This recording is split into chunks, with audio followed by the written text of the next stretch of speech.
last week, showing you how, if you're a homeschooler, you're an entrepreneur, because that's someone overseeing a kind of a new enterprise. It's common in business, but that's not exactly our game or what we're concerned about. But what I want to do is show you this model that I've developed for problem solving. Now, what I've been working on is a problem solving model that covers everything.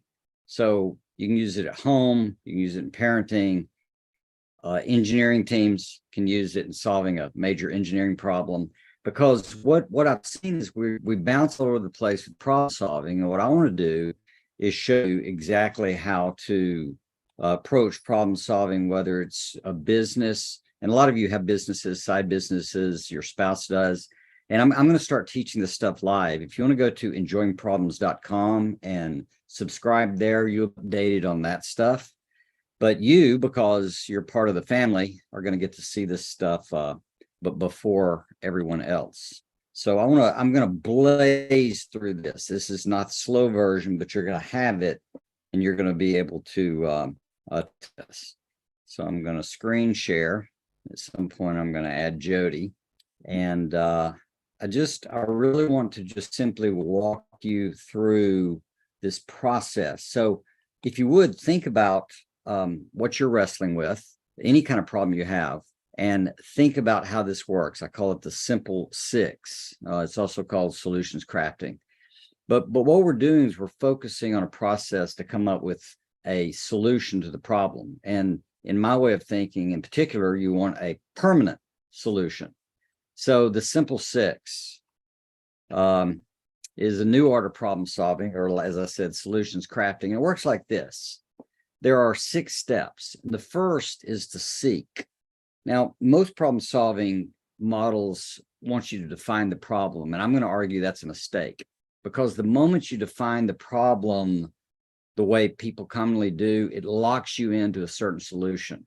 And what we don't realize is what's really going on, because there are no problems until somebody wants something. So the moment somebody wants something, it's an entirely different game, because there are no problems until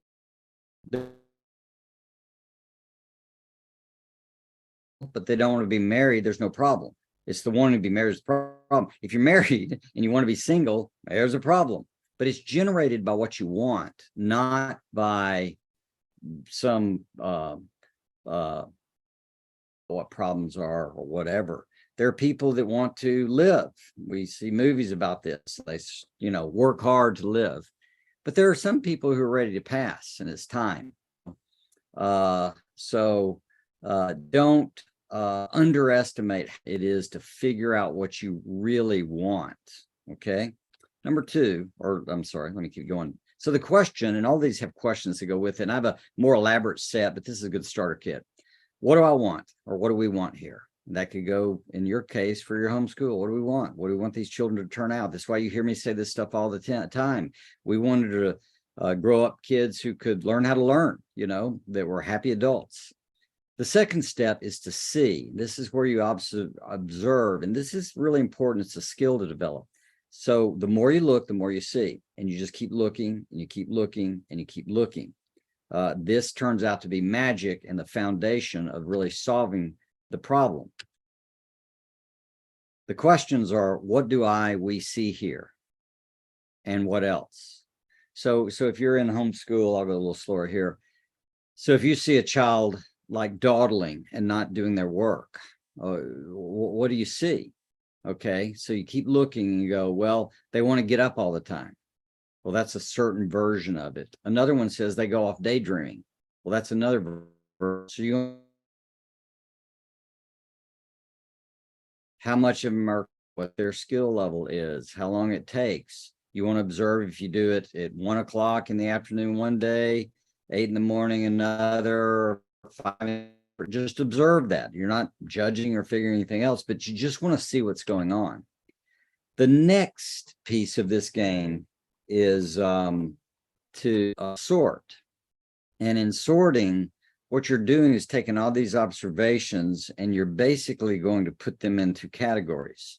And you're looking at the overall shape and pattern of things. And the questions are, what belongs together? What are the basic categories? So in homeschooling, the categories might be, in this story, time. So time is a category and what's happening in time. Materials, sequence, how things go in order of all the stuff you've observed. It could be a number of people involved.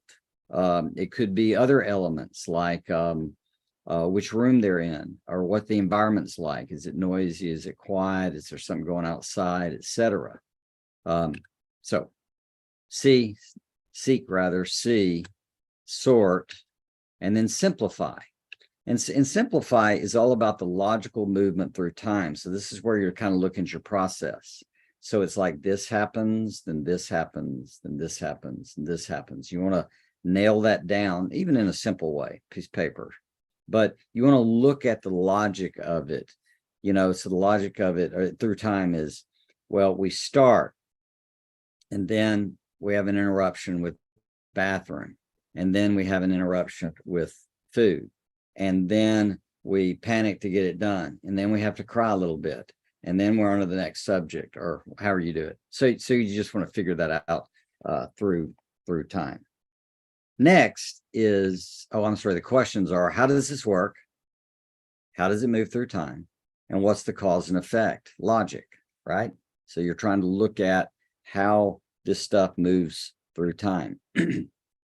Next is the solving stage. There's a lot to this, but you're already wired as a problem solver. I mean, you figured out how to be on this live, that solves some problems. So problem solving is all about finding a goal that, if accomplished, would solve the problem by default.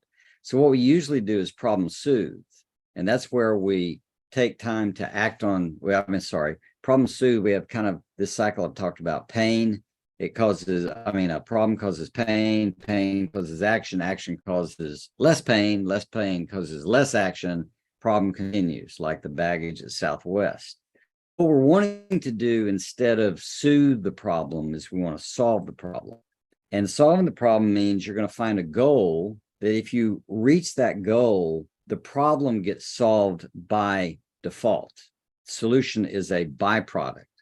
So if you look at it, and your goal would be, okay, so my real goal, now that I know what I want, is I want a routine or a sequence that we can do for homeschool, that if we do this sequence day in and day out, it'll take care of getting them qualified for college, educated, etc. So we want to work on, they give an example, a sequence that is our goal, that once we get this sequence down, things kind of work, right?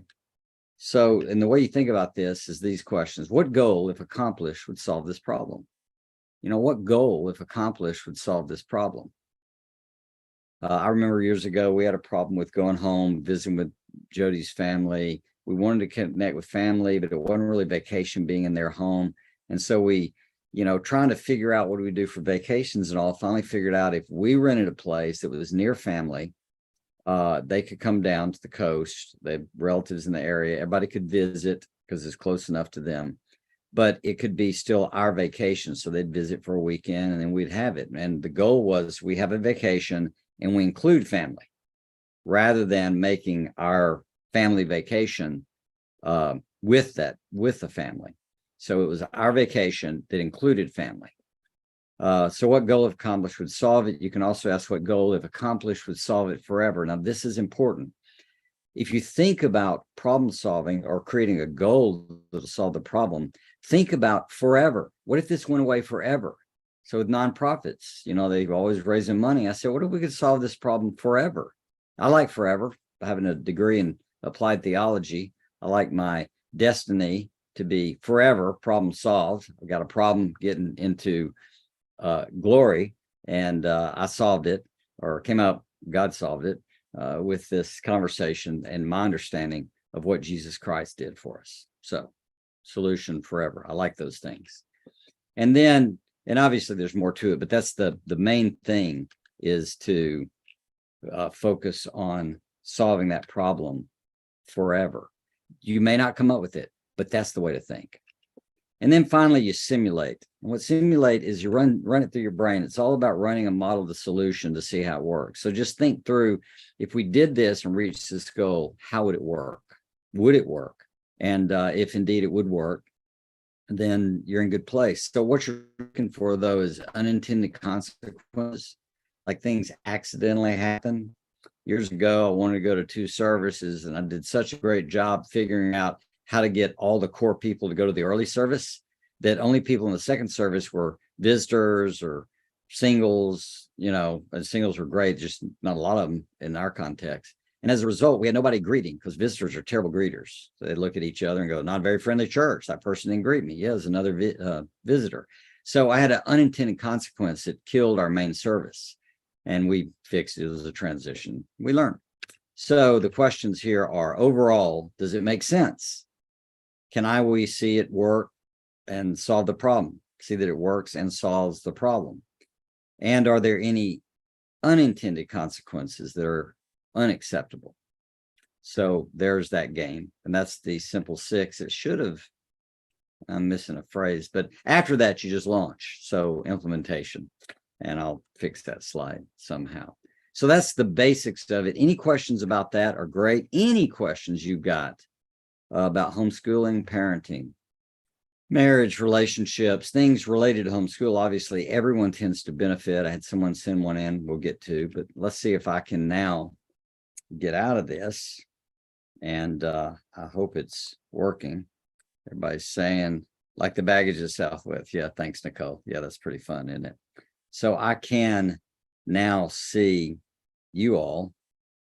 And if I can add Joanna, I think we'll be golden. If I can find the participants.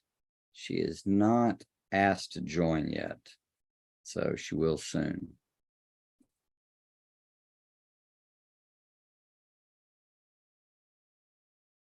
So in the meantime, start thinking about your questions. What's going on? I've had some of you say we're like the best kept secret on the internet, which is awesome. And I'd rather not be that, but it's going to be up to you to tell people, to let them know. And so if you obviously join the YouTube page, get notified. If you go to independenthomeschool.com, we've got our videos on how we homeschool, and that tends to work. So I see some glitching happening, but hopefully that'll clean up completely. So what kind of problems or challenges are you want to think of? And bear in mind, I'm going to use this simple 6 model with you, different forms of it. And it's part of what I do, and I've been doing this working on it for like 40 years because genuinely love problems.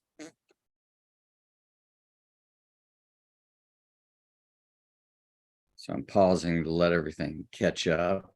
I'm also noticing that my color looks a little crazy.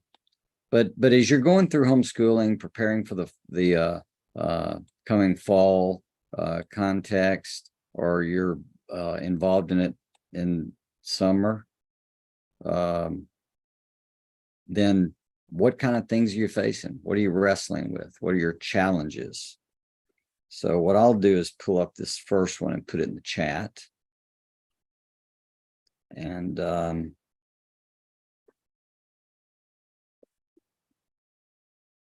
just bear with me briefly. Computer's working as hard as it knows how. So Jody is here. Let's let her say hi. You there, Jody? She might need to, let's see, unmute herself, put her camera on. So on the bottom left, there's a mute button and a camera button, Jody. So you'll be great. Yeah, we need some more light. We need more lighting on you. If you dip it down so your I'm having trouble mainframe with the YouTube. Okay. Well, don't worry about it. You can close it if you want to. Just close the YouTube.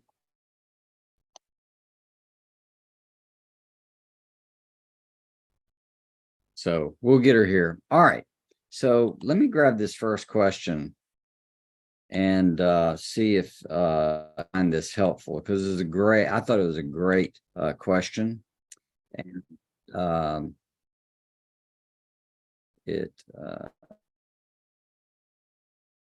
getting Jody back in here. And this question, I'll pose it here in the chat. If I can figure out how to chat it. So I'm coming in as something called enjoying problems, but that's all cool. Jody, you okay? Maybe not. So Jody, just turn that off and come in here. So here's this question.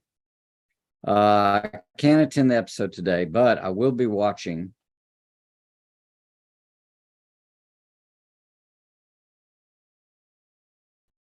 Hey, Jody, just come in here.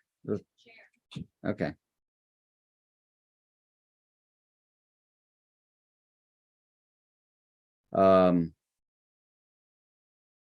Hopefully that gets her off. So this question that we're looking at here is from a lady said, okay, I cannot attend the episode live today, but I'll be watching later. We finally seem to have figured out how to cut down on the time it takes to do school.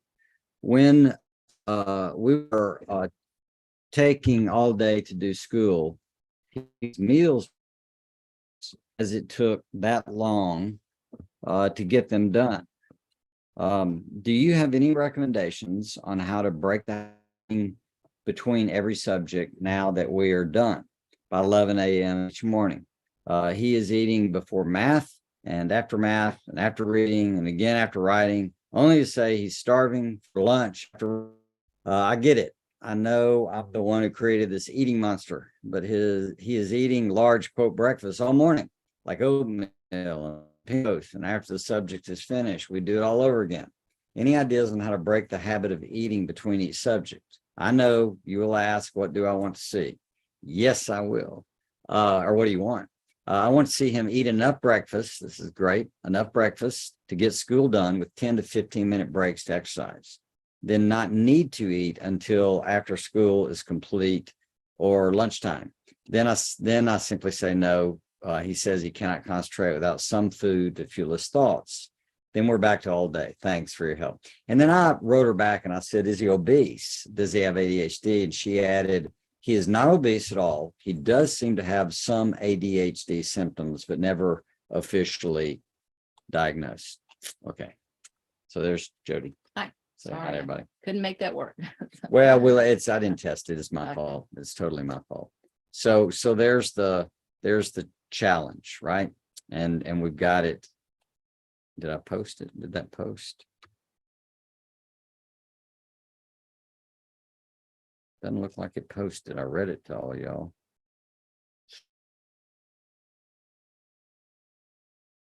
So on my net, maybe I'm just running too much in here. It's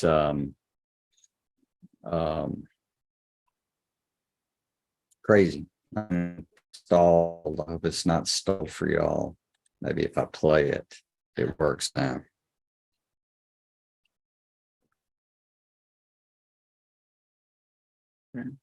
Yeah, no, it'll catch up, but I don't know why it won't let me post this. Maybe it's only for people who've subscribed. That doesn't make sense. Well, for whatever reason, I'm not getting the post, but we got the thing. And so here, I appreciate your patience, etc. So I'll be able to read your chats. I can't seem to post this one, but on this situation with this guy, he is, get in the picture a little better. So here's the situation. He's eating and eating between breaks and all breaks all morning. She sent me a picture. He's thin. I'm sure he's active. He looked great. I didn't have permission to put his picture all over the internet, so I didn't want to do that. Can you get a little closer to me? So here's the challenge. I asked about obesity to find out if there was something going on, that he was just a true eating monster. He could be active, and he could be hyperactive. He could be busy. He could need calories, but more than it's something simpler. And the ADHD I asked for, because if he has a dopamine game, so food is a reward thing, can make you feel good, especially if you don't like school, feel bad, and then you feel good, so like a reward. And we all do that. We go work on something, then we get to eat a meal. But his chemistry, we know his blood sugar is going to be okay. We're talking about a few hours. People can live for, I know of one person in history that spent 40 days not eating anything, seemed to turn out fine.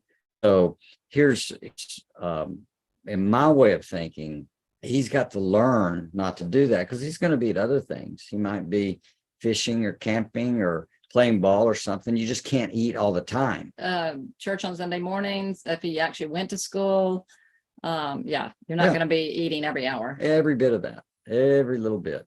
So all those things play into it. What I would be inclined to do is, she wanted a vision for, how did she say that? I want to see, I'll read it for you again.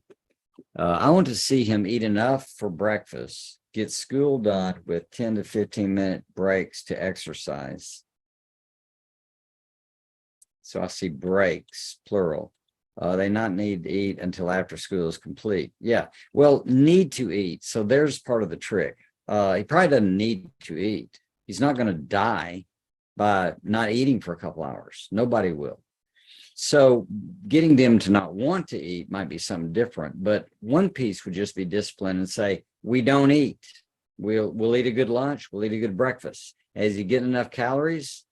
I don't know. You can figure it out. If he's not gaining weight, but he's not losing, he's getting enough calories. And a growing boy would be plenty. So you can just figure out the calories and have a good breakfast and say, that's it. We're done, and look forward to lunch. I'm sorry you're starving. Give your body a chance to do something. But that's, always part of it. You could just as easily say, oh, I'm tired of thinking about math. Oh, my eyes watered because I was reading. And all those things just turn into excuses, and we just need to get over them. Now, what Jody did, and I think this is probably a complete solution, which is you eat breakfast, and then you can get fruit. We have some bananas, and we have some apples, and we have some other stuff. And if you want grapes or whatever, and if you want to eat fruit, you can get some fruit and go back to your desk and keep working. It's not a eat break. It's just, there's some food, there's some blood sugar, life's good. But we don't want this constant interruption, because most likely the interruption is where he gets some little reward functionally, and it feels good compared to school. And what we're wanting to do is teach our kids to sit down, look at math, let's say, and say, I don't feel like doing this. Oh, well, and then you do it. This is part of learning the discipline process. It's first on the outside, and then they internalize it. But you got to create a game there. If you're requiring them to do math and they do math, you can also require them not to eat until lunch, and they don't eat till lunch. So those are my thoughts. What do you got? Well, I think that's right. I think he's just gotten into a habit, and he thinks body that, you can not eat for 2, 3, 4, 5 hours, and you're fine. It's just, and he can notice that he doesn't, that when he's away from, probably doesn't eat every couple of hours, when he's not doing school. Yeah. So on my computer, this is okay. I've got some chats here. Let's just open a different one. This is just terrible. I was hoping we might need your computer or mine so I can read these chats, because for some reason it may be the internet and this computer is just simply overloaded. It's quite possible. It certainly has happened before. But yeah, I lost Jody. That was a mistake. Let's see it's streaming. I see it's live. We got lots of viewers, which is great. I mean, this number just, keeps growing. It's going to get somewhere even better someday. Yeah. So let's read these. Let's read these. Oh, it disappeared. Let's read these chat questions. What else did you have? You can sit down. Well, I think he'll soon see, he'll get the idea. And I mean, yeah, he's not starving. Especially if he's eating breakfast. I mean, a lot of my kids just decided not to eat breakfast and then they were hungry. But they needed to figure that out for themselves. Right. And eat when it's offered. Yeah. So Nicole said my son has ADHD and he's hungry way more. I give my son ADHD gum and that helps. So there's an idea. So chewing gum might be a thing. Sipping water might be a thing for sure. That it might help a good bit. But in all these things, regardless of what's going on, like if you wiggle, you get to learn to sit still, you learn patience, you learn things. Not saying there's not medicine, not saying there's not all kinds of great things that may indeed need to happen. But that'd be the ideal. I mean, honestly, it reminds me of the thing I've told young couples when they go home from the hospital. I tell them all, I say, look, you're about to go home and you've got to make a decision before you get into that house. And that is this child going to run this home or are we going to run it? And, my opinion is you're going to want the child to run it. That'd be the ideal. I mean, honestly, it reminds me of the thing I've told. Finally, the chat works when they go home from the hospital. I tell them all, I say, look, you're about to go home there. So, yeah. So, the Dark Lord doesn't like hearing and sharing this helpful stuff. Thank you, Liz. Right. So the Dark Lord does run the net. So we know that now. Come on here. Let's see if this works. No, for some reason it won't let me post on chat. I don't. Someone else adds high protein food can help stay longer. And I would add to that, I think that's dead right. But what I would add to it indeed would be protein and a carbohydrate.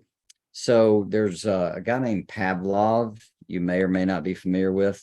And Pavlov, one of the things he looked at was something called food combining.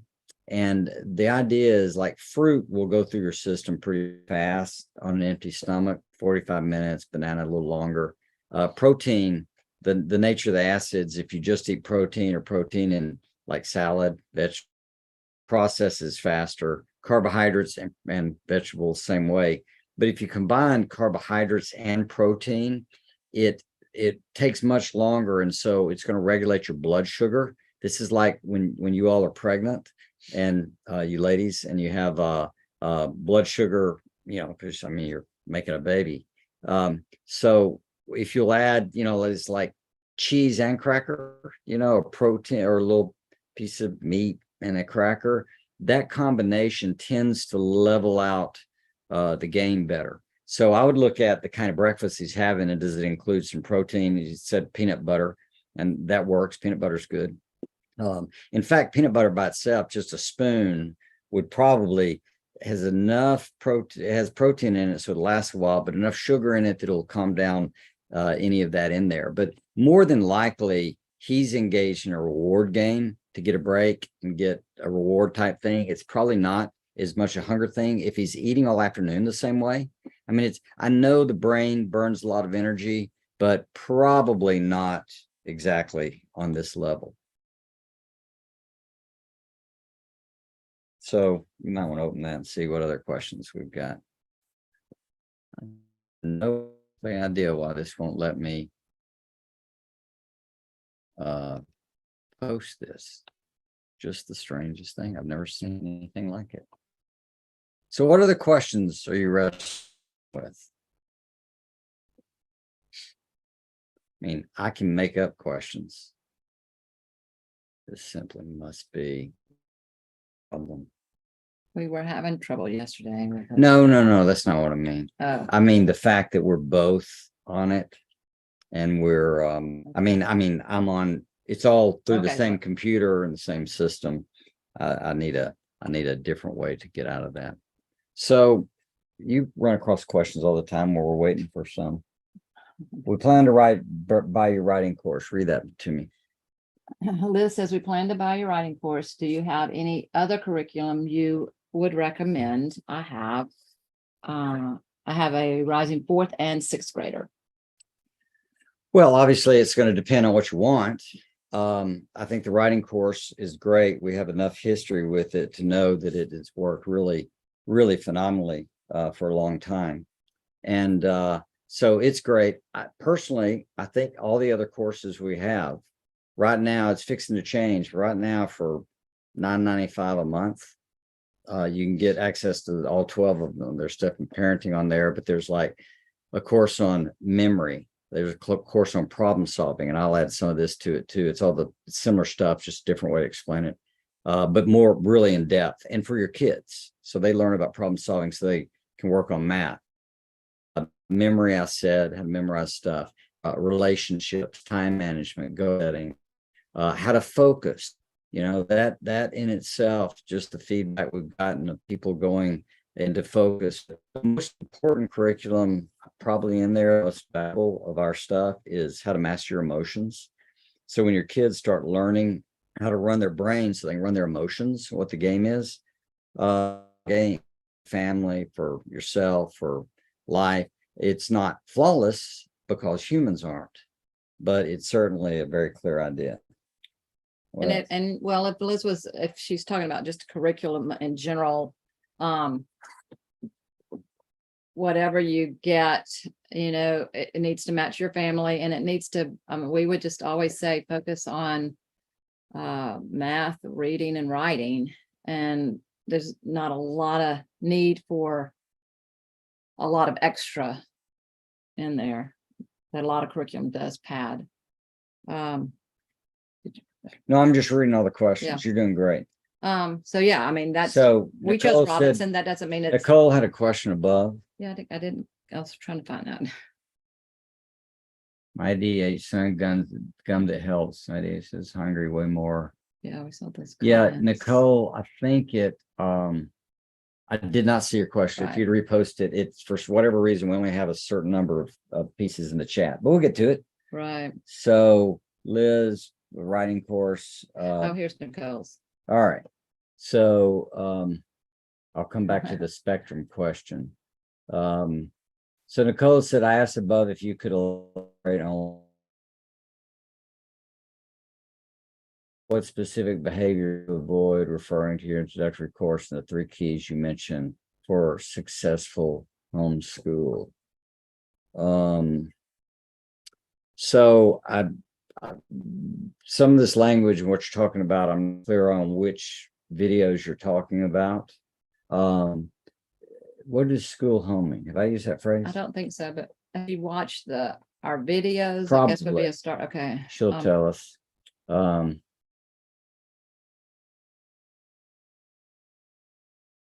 So, well, I can answer in general. I heard specific behaviors to avoid. Ask above, you elaborate on what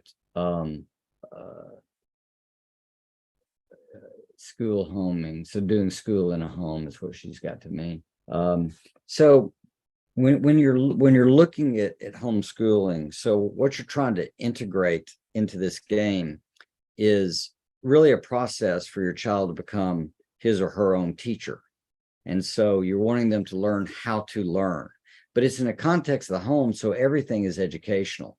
They're doing chores, the way they interact with sports, way you debrief how they got mad and threw the bat after they struck out or whatever it is. So all that is, all schooling is homeschooling, quite frankly. Even when they go to school, they come home and you get to do homework or debrief or involved. And the kids who have parents involved do better than the kids who don't. So that's the way it goes. But inside of that game, what you're not wanting to do is compete with the school system. So the more you think about subjects like they need sociology or geography and social sciences and this and this and this, what you want to think about with education is this time in the day that we are working, we're trying to develop skills. So it's a skill development game. And the key skills, we've known this historically, are reading, writing, arithmetic. So reading gives you access to the great minds of the world. It hooks your brain up right. It gives you the ability to interact with people all over the world, to read books, materials, etc., to understand what people are saying when they do written communication. Math is the language of science, and as the language of science, it sets them up for STEM options in their future. If not that, it still teaches them about absolutes and teaches them logic. So learning to do math makes you much more equipped for this world because of the way you're going to think. And then writing has this strange ability. First, it's communication, obviously, but it also makes you think. So you become really effective at communicating, and people that can write are the ones that are going to get up into upper levels of anything, just about. But the writing itself, the process, really gets you to clarify your thoughts and gets you to become a better communicator. Boys school homing. I think you meant to try not to duplicate with the brick mortar school. Yeah. So the very thing I was saying, you don't want to compete with the school system. They have a bunch of books and a bunch of buildings and a bunch of activities and a whole bunch of teachers who are specialists. And if you try to compete against that, you're going to lose. But if you get into skill development, so are they a better reader this month than last month, that kind of thing? Or are they getting good knowledge through the reading? Are they learning to write? Are they a little better this month than last month? Math, are they learning new principles? Are they better day in and day out? That's skill orientation. Once they have the skill to learn how to learn, they can teach themselves anything. And that's what you're going for. Schools are really drifting, have been for a long time, with busy work or some knowledge. And now it's pretty obvious. A lot of it's an indoctrination orientation. So they're trying to teach philosophies and ways they want the kids to think, kind of train them young. So they'll get this when they grow up. And most people are doing it innocently. They're just trying to make them into good citizens, but they're not really developing the skills. You can tell this year in and year out with the challenges kids have, especially when they get into work or get into college. They're having to go back and really teach themselves to learn stuff. Right. What else? Just helping us. Question, Chelsea. Let's see, Nicole, let me finish this. Love the courses. It's helping a lot. Great investment. Oh, that is so great to hear. And I think that's true. In fact, I'm probably going to start having a sidebar on our private Facebook contacts with, if you own the courses, to talk about the courses specifically. And I'll teach a little something about a course and how it works. That should be a different kind of live training. So we need mastering emotions. Yes, you do. For your tween, it'll be great. We've got philosophy. So let me go back to this question that Chelsea threw out. What would you suggest for a child on the spectrum who just hates with a passion long multiplication? I have several thoughts. I'll let you go first. No, well, thanks a lot. I mean, it depends on how on the spectrum they are. Like, I'm assuming they can do it, but they get tired or frustrated with Don't it. like showing all their work. I don't know. One just popped in my head is, well, if it's a learning it, then hey, the sooner you learn it, the quicker you get on to new things. If it's just doing a problem, they know how to do it, and they have 2, 3, or 4 problems to work that day. Yeah, so part of it is going to be the way they look at it. So one of the things I would be doing with a child like this is try to help them understand that they're not thinking about what they're doing in a way that's going to make it easier for them. So for example, when kids wrestle with writing, let's just take that, and it's overwhelming. Gosh, I remember I remember in 10th grade or so getting an assignment. We had to write a 500-word paper on something. No big deal. 500. And we were all going, oh, 500 words. And I could sit down right now and write 500 words on anything in 2 minutes. I don't know. Say 5, 2. I don't think I can do it in 1. But 500 words, let's say it took me 30 minutes. That's nothing.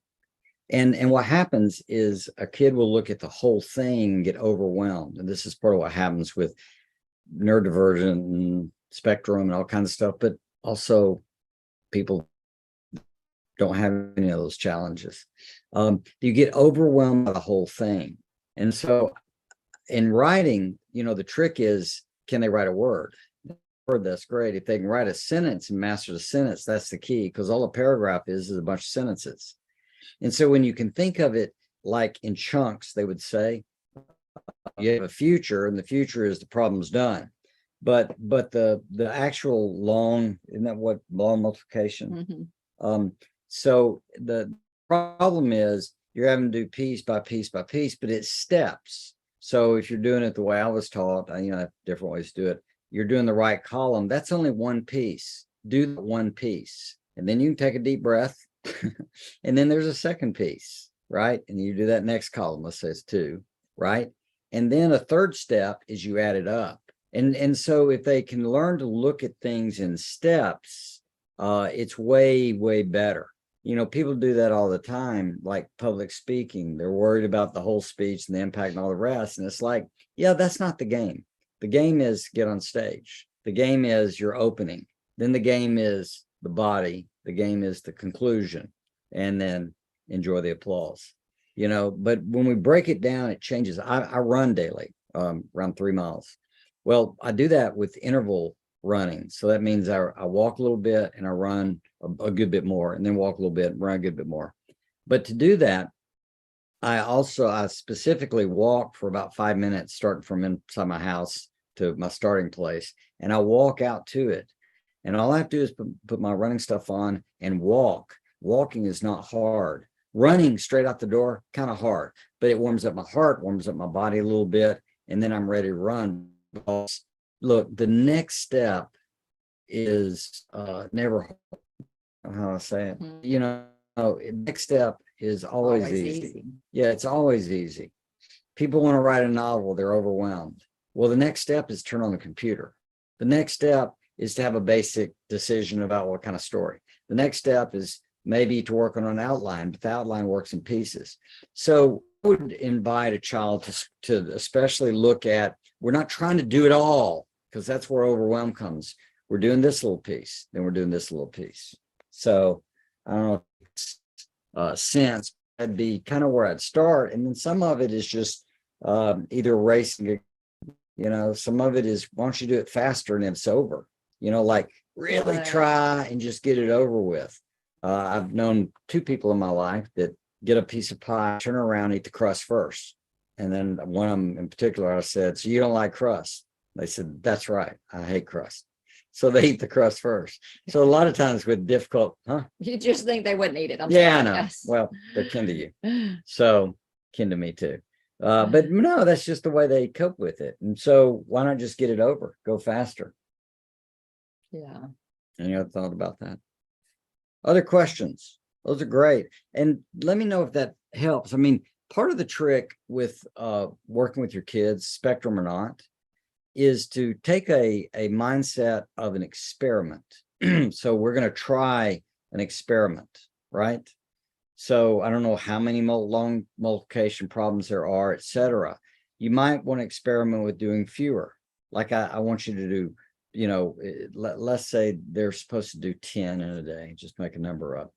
Well, maybe you break that up and do 3 at the beginning of each study segment. So just do these 3 and then we'll read and do these 3. That would be an experiment. Yeah. And all you're doing is you're going to see if it works. If explain it this way, try it this way. And a trick to experiments with kids is to let them know we're going to do it for a certain amount of time. I like calendar. So we're going to try this for 2 weeks. In 2 weeks, we'll sit down and talk about it and say, did this work or not? We don't want to evaluate it every day. That doesn't let the experiment run. We're just going to do it for 2 weeks and see how this thing gets. Yeah. So Chelsea said, thanks. Great. And Michelle said, hi, Michelle. I can see I'm having to computer. I got some Dark Lord runs the internet problem. I asked a question above. Should I repeat it? Yes, Catherine Jane. I cannot see the early chat. Okay. Yeah. We Yeah. can't. We just can't. Yeah, So shoot it ask again. again. Yeah. It's Sorry. we'll straighten technology out. Just copy and paste. Yeah, and I was just thinking about the math issue, just that we were just talking about, to discern whether it's a competency issue or, what is it that you don't like about it. But I like Fred's idea of, breaking it down into shorter segments of dividing out the problems. See, your computer's working. Mine's not. Or is that my computer? This is mine. Okay. Oh, you're signing as me. I get it. So other questions. Catherine Jane's gonna put it in here for us. I think. I hope. And any others. We got a few more minutes left. I do, as I look back on our homeschooling, not so much with regrets. I think the biggest regret I would have is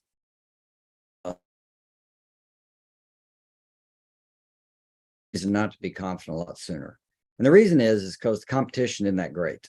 No offense. I mean, you're going to have people with high IQs that are going to do well in both settings.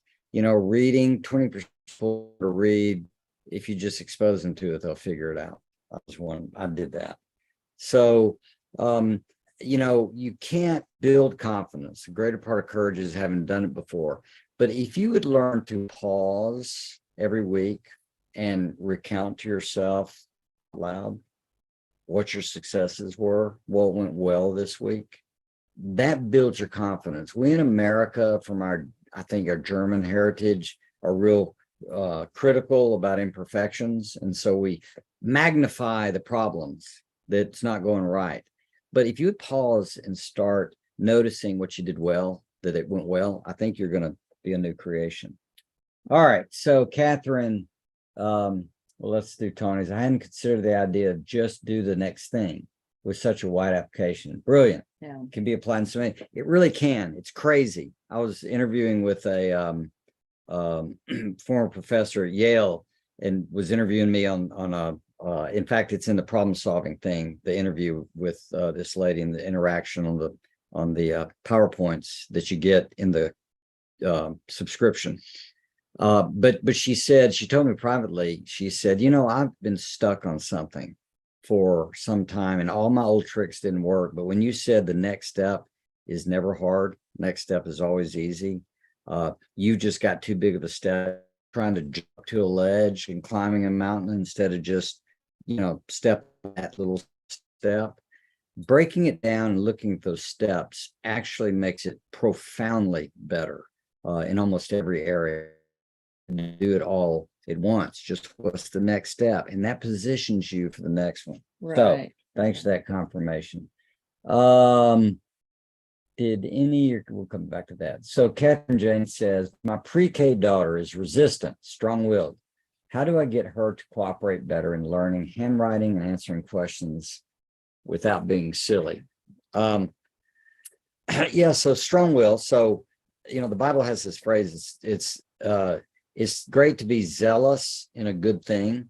So having a strong will comes in handy, but if you can't control your own strong will, you're just impulsive. It's not handy. It's painful and creates all kinds of problems. So kind of the way we thought about it was that we wanted to break their will, but not their spirit. And breaking their will is discipline, meaning they have to learn to submit themselves under someone else or under a moment, good behavior. If somebody loves to talk about bombs, let's say you have a 10-year-old that loves bombs, everything about bombs, Mentos and a Coke bottle and blah, they just love bombs. Well, you're going to have to learn not to talk about bombs when we're flying home to see Granny, because Uma or whoever it is, you are going to get us all in trouble if you talk about bombs on the plane. So you got to learn to control yourself after, but not there in that. Well, it's going to be a similar conversation. She's got to learn not to do silly, let's say silly answers. Okay. So that's a silly answer. And one more trying to do that silly answer, you can say, well, let me ask that question, and ask the question that goes with a silly answer. Say like, what do you want to eat? And they say, dinosaur feet. You can say, don't be silly. You can say, you can train them. You can say, look, what do you want to eat that's impossible to make for you? And then now you say dinosaur feet. Thank you. Now, what do you want to eat that I can make for you? And make a distinction so they know silly from real. What was your other thing? To cooperate in learning handwriting. Yeah. And so cooperating, learning handwriting or anything, it's look, kids are, they want to reward for doing stuff, and they don't want a bad consequence. That's the way it works. But most of this is intrinsic in them. What feels good, what doesn't. You can put extrinsic things on them, which is great, but it better connect to them. Like, throwing a lamb in a briar patch would motivate the lamb to behave. Throwing a rabbit into a briar patch would not make a rabbit behave. They like briar patches, as we all know. So you're trying to look at it in a way to say, what would be worth it to her to learn the handwriting, and what's not worth it if you don't work on it.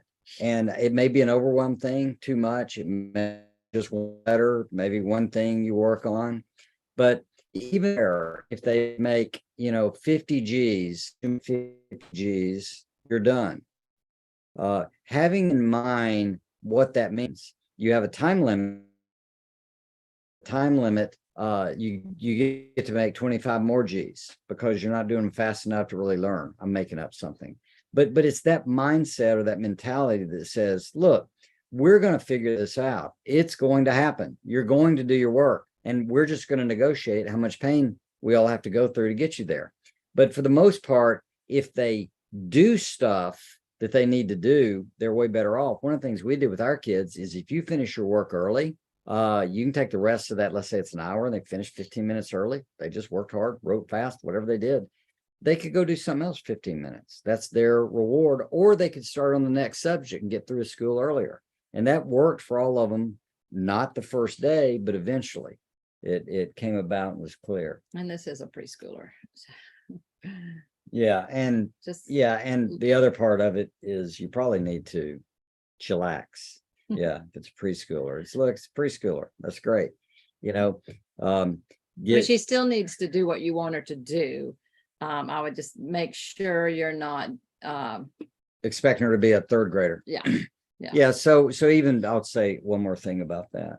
So I like to do this with reading too, but even with writing, you'd say, okay, I want to time and see how many letters like G's you can do in 1 minute. Let's just do 1 minute and see, right? And go. And maybe they do 2, maybe she does 17. I don't know. But once you know that, you have kind of an idea. So look, in 10 minutes, if you did 10 minutes, you should be able to do 100 of these. And I'm only to do 130 minutes. So it's like the gig's up. We get it. Now we want you to get in motion. And like I said, if there's a consequence that's a payoff, consequence is negative, they're going to have to do more. That's the way it goes. But I would say more than anything, you want to explain to this little pre-K that long term, you're going to have to learn that you want discipline, and discipline is when you itch but don't scratch. And so what you're going to have to learn is when mom wants you to do something, you do it because I'm the mom. That's the way it works. And it's fair because when you get to be a mom, you can do the same thing. But you got to learn how to do this because all of life is going to be a learning process of how to control your impulses. So that is something you can pull off, but it's something to learn. Did any of our kids graduate early? Not from high school, but yes, from college. So I had a very different, and I still have it. I'm not that big of a fan of dual credits with colleges. If you are, that's great. My experience is like, I didn't like clepping. It makes sense if you're clepping out of like Trip, our son clepped out of, or whatever they call it, SAT 2. But he was doing video art. So math was just a requirement. He went and took the test. He passed calculus with an A, got A credit. I get that. But like when I was an English literature major, I wanted to go back through the basics to make sure I got it, because the basic math, the basic grammar stuff at the University of Alabama is going to be different than the basic math stuff at Gadsden Junior College. Okay, another town in in Alabama. So understanding that, I want to get the whole thing. And it was similar with high school. If getting out early, etc. We, instead of get out and get rushed through life, develop your maturity. We're all going through the same process. We don't have to hear, well, they got out early, they whatever. But have social activities and friends and all this stuff you're doing if your senior year is getting easier, but make the most of it. And Brooks, for example, started working programming. So he was programming 20 hours a week and doing school and all, and started making money and found some ways to pull that off. So there could be work that someone could do. There are other things, activities, but rather than just trying to rush a kid off into life, it seemed better for us to have this consistent pattern, even if you're bright and sharp and golden, to just make the use of this time and let's fit in what you need to learn to be ready for life, because we're trying to make happy adults. Right. Any other thought about that? No, I think that's excellent. Nicole asked suggestions on working with multiple children, etc.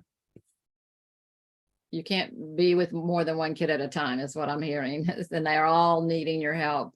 I'm thinking that's going to be more of a structural issue. Okay, you're going to have to figure out what this kid A can do this by themselves. While they're doing that, I'm working with kid B.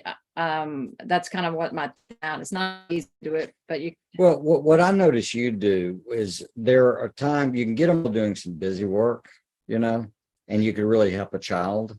Outside of the busy work, Jody would kind of get them probably even to another room sometimes if you needed to really help them so you didn't disturb the others. So everybody ought to have stuff they can do. If you got them all doing stuff they can't do, you might need to back up somehow. But there are ways, when you read to them and did narration, they were all involved and okay, right, and they got a break. But especially teaching phonics and some other things to get them started just as intensive. And for the most part, what I watched Jody do would be to get all the kids occupied in something so she could focus on this one.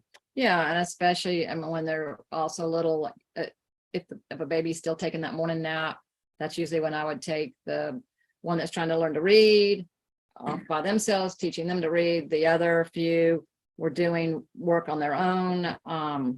And then sometimes we were doing stuff all together, but it is just yeah. And again, I'd go back to experimenting. So, the nature of it, think about that question and maybe give some detail if you'd write it to me about exactly what those are, and we can knock it out next week. And maybe even putting in some things that that a certain kid can do on their own. It's not necessarily that maybe you would have them doing that otherwise, but because you need them engaged. You were working with another kid. So it might be something that's just they enjoy doing, but they can do it on their own. That occupies them. And as they age, you're going to find what we found is we also would get the older kids to help the younger ones. That's true too. And some of that worked even better than us because they didn't have our dynamics. They had kid to kid dynamics and the competitiveness or, whatever it is, or they just knew how to communicate to each other. I don't know, they're siblings. It seemed to work way better. By the way, yeah, good. Nicole, write me details on that. We'll do it Sure. next week. Okay, And good. Liz mentioned a brain dump. She did an Excel sheet. She looked at everything and it overwhelmed her. Back to the kid with spectrum. I think that's what happens with humans. We can be overwhelmed with how big a project is. This is a ADH thing too, but it's everybody. And you get overwhelmed. And when you break it down and look at it and then think, okay, here's some steps and I don't need to worry about that. In fact, you do well in your time management just to ask a question like, what can I start and finish today? So if you got something you want to work on, think about what I can start and finish. And if it's a big project, you can't do the whole thing in a day, but you could figure out the steps, pieces, and go, what on this could I start and finish today? Well, I could organize this, or I could at least write some, whatever the pieces are. And so focusing on that, the next step is never hard, is huge in that regard. All right, we kept you all late. Hope Let me this just was read this one thing helpful. that Tom was just suggesting to the previous question. Rod and staff sell some amazing little work and activity books for $5 for occupying little ones for a few minutes. But I agree, siblings helping each other is wonderful. Yeah, perfect. Exactly. That's the game. And again, experiment. You'll figure it out, and then down the road, you're going to teach somebody else who is going, what do I do about this? And you go, oh, I've been there and done that. Let me tell you what we